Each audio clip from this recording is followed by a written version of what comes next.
Débuté au mois de juillet, le chantier du futur écoquartier de Lens-du-Portier avance à grands pas. Depuis plus de 6 mois, les travaux vont bon train et n'ont pris que très peu de retard.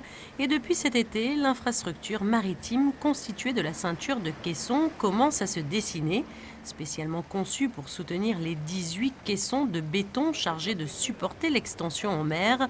Un remblai d'assises a été créé à 50 mètres de profondeur sur lequel reposent aujourd'hui les 5 premiers caissons. Pour poser ces caissons, il a d'abord fallu draguer pour enlever les sédiments et atteindre le fond rocheux, qui était à peu près à moins 50 mètres. À la suite de ça, on a constitué un remblai d'assises pour ces caissons, c'est-à-dire une colline sous-marine d'à peu près 30 mètres de haut, qui a été constituée sur la première moitié de 2018.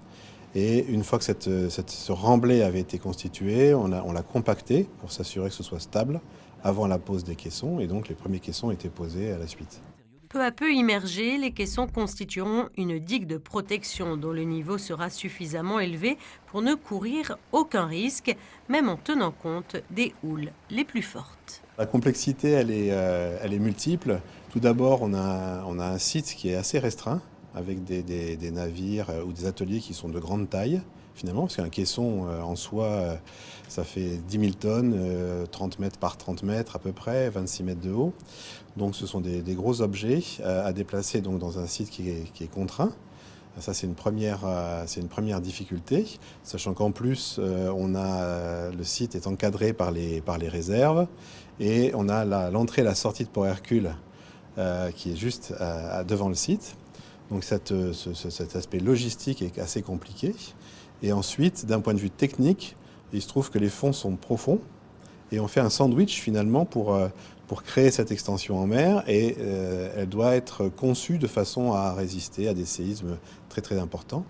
Donc c'est une complexité technique, je dirais, pour que cet assemblage soit le plus stable possible.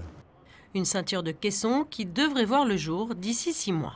En juillet, on aura terminé la ceinture de caissons.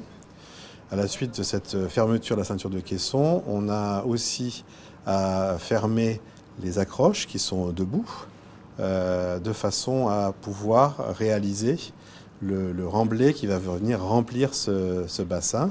Donc on envisage que ce remblai soit créé vers l'automne, de façon à ce qu'en novembre, on dispose d'un terre-plein qui soit mis à disposition de tous les co-contractants du projet pour pouvoir démarrer les travaux de l'étape suivante.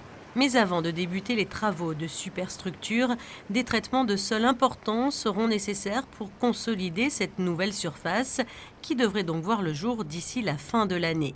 Il faudra alors compter près d'1 an pour que la plateforme complètement améliorée et stable soit livrée.